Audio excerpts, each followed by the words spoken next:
back down to earth with a bump.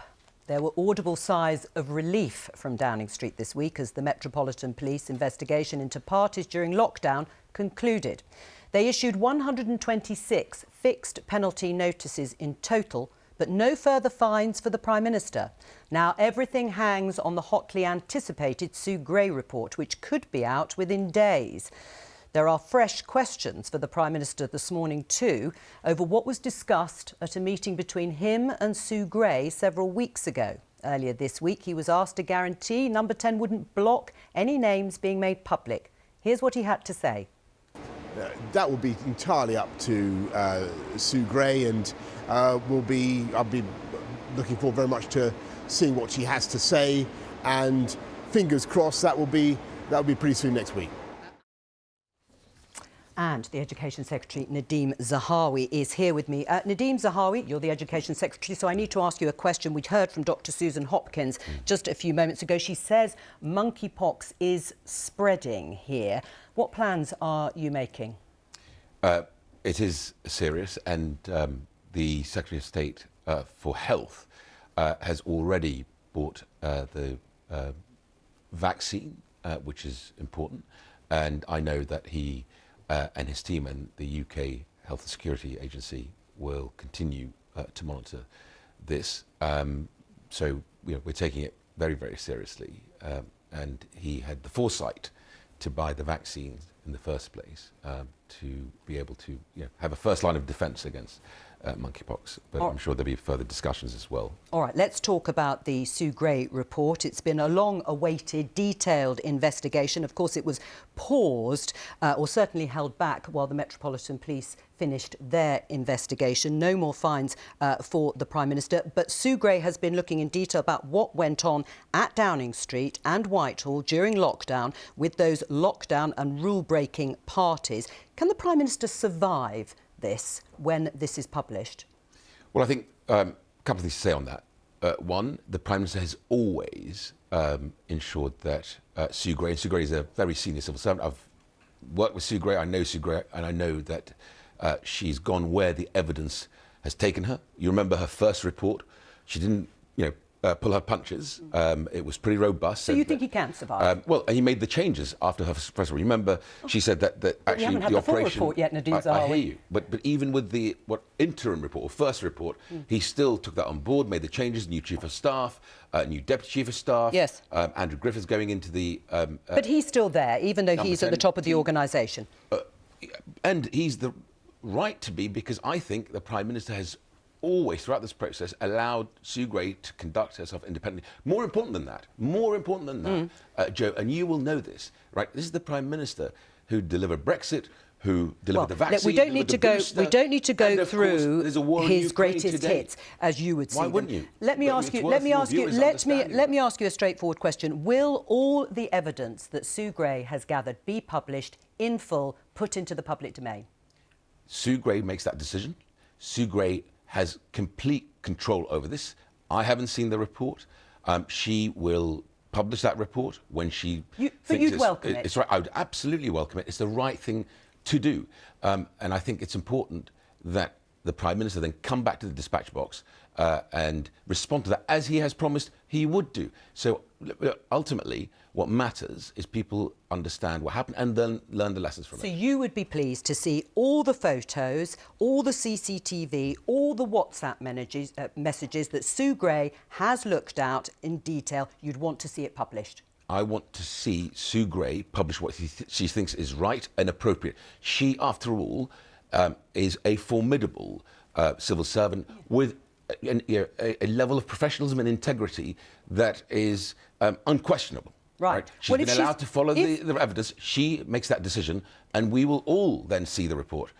Ministers and, of course, the nation and Parliament. She is formidable, as you have said, but the Prime Minister is her boss. That's right, isn't it? And we now know that several weeks ago, the Prime Minister had a secret meeting with Sue Gray, the civil servant responsible for writing the report into the Partygate scandal that could determine his political future.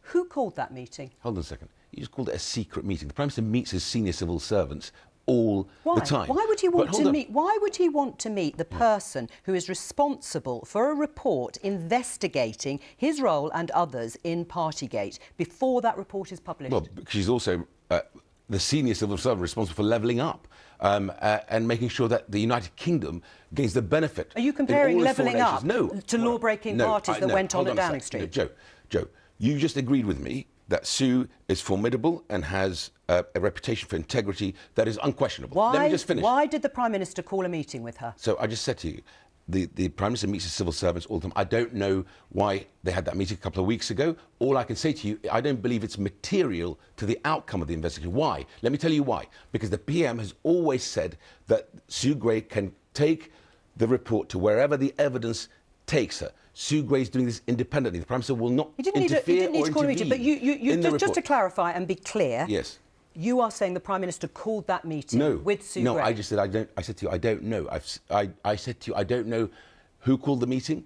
What I'm saying to you is I don't believe that is material to the outcome of the investigation. Why? Because Sue Gray, you just agreed with me, is professional and has the highest level of integrity. She is independent. The Prime Minister will never intervene, you've already been interfere asked, in the investigation. He would never do that. Right. You say he would never do Yes. that, but political influence is what people will be asking. You've been asked about this earlier today. Have you not called up number 10 to find out who called that meeting? I don't need to. You know why? Well, who did call it then? No, hold on a second. Because first of all, I don't need to, because I don't believe that having a meeting with your senior civil servant is material to the outcome. That civil servant is independent in their investigation and has the highest level of professionalism and integrity. The Prime Minister has made it very clear that he has never intervened or will seek to intervene or interfere with the investigation. What is material is Sue is able to publish the report that she will publish. No, I'm afraid there's a problem here. No, there Do you isn't. not think the public... Well, you're saying there isn't. You No. don't need to know. Do you think the public need to know? Because politicians, including the Prime Minister, have said repeatedly, we need to draw a line under this. We need to move on. We need to be transparent. What is transparent about a meeting between the Prime Minister and the person responsible, potentially, for deciding his political future? Why doesn't the public have a right to know who called that meeting and what happened? I've just tried to explain to you that the Prime Minister meets his senior civil servants all of the time. His diary has many meetings. I've seen reports that Sue Gray's suggested the meeting, but if you ask me about my own diary, and you say to me, Secretary of State, who put that meeting in the diary? So a diary secretary may put the meeting in the diary. I don't think that's material. You're throwing mud at something which doesn't exist. No, I'm not throwing mud at anything at all. I'm asking you to explain to our viewers why the Prime Minister thought it was necessary to meet with somebody who could decide his political future. How do you think that looks unless we know for sure who called whom? The government says she summoned him, and they talked about whether or not she was going to release photos with the report. She says he summoned her and no photos were discussed. What happened? So all I'm saying to you is I don't believe that the Prime Minister meeting you've been around politics for a long time, Joe. Meeting you know a civil Prime servant Ministers with meet this their civil I do, servants but this is all a the civil time. There's no servant. senior civil servants. So you're creating a sort of a dare I say, a cloud of sort of uncertainty around this when there isn't one. Clear it up. Well, I am telling clear you. it up. I've just said clear to it you. up for us. Right. Did Boris Johnson call Sue Gray, or did Sue Gray say, I'd like to have a meeting with you? Well, the way I will clear it up for you is Boris Johnson has always said he will not interfere or intervene in Sue Gray's investigation. What does this look like? And he has not done that. Can you...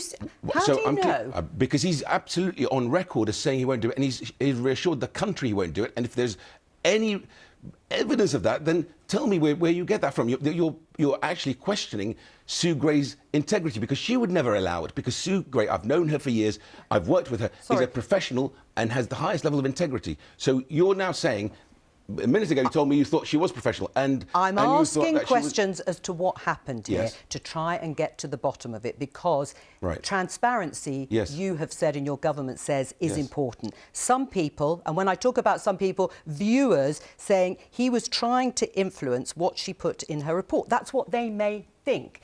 And there is a Prime Minister who has said repeatedly there were no parties at Downing Street and no rules were broken.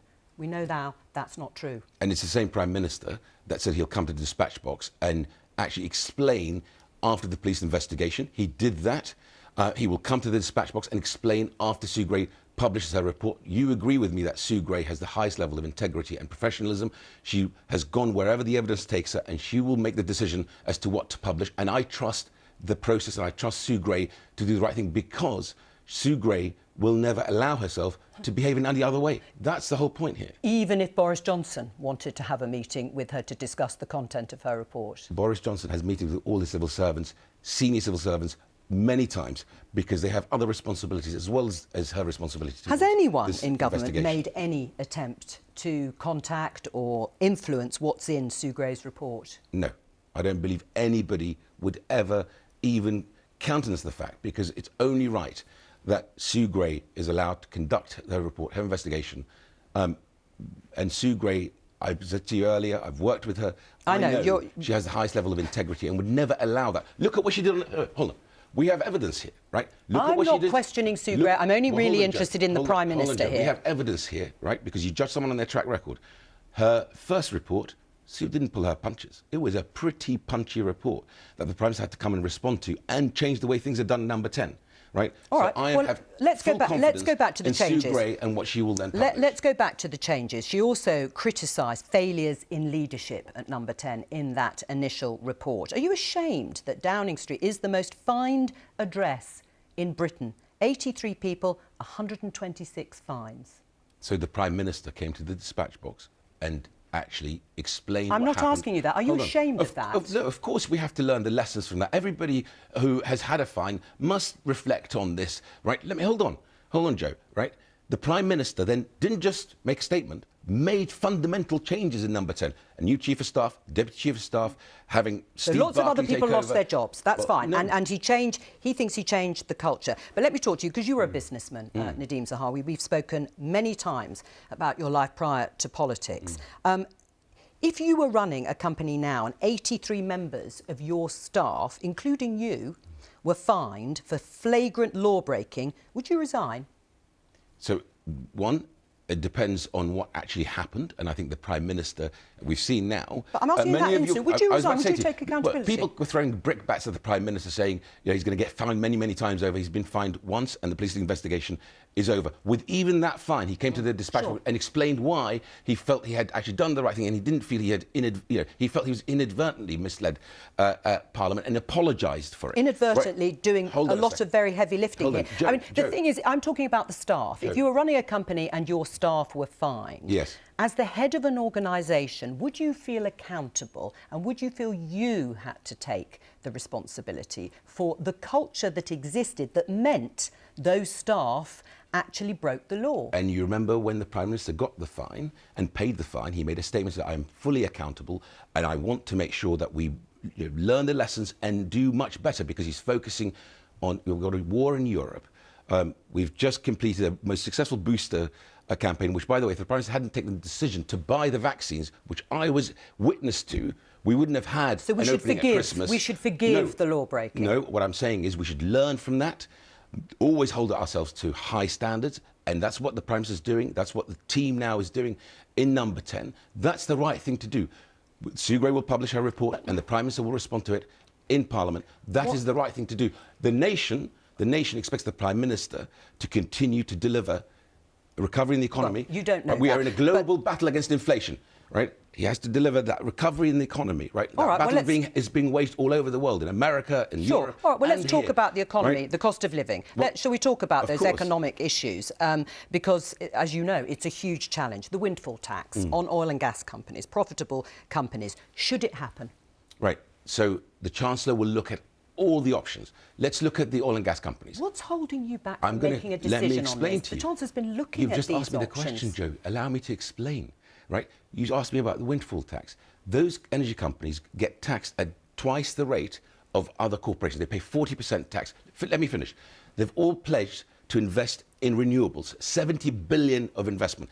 If they make that investment, and the Chancellor is going to hold them to account, wants to see the roadmap for that investment, right, then that's a good thing. The third item on this, right, because there is no easy option here. There is no cost option. And it's not easy for people paying their bills. If you tax them with a windfall tax, then they may reduce their dividend. Who gets the dividend? Pensioners get the dividend because through their pension funds, right? So there's no easy options. So it doesn't sound like you're in favour of it. No, hold on a sec. I'm saying we will review everything. We put 22 billion in the next 12 months of help to those people who need it the most.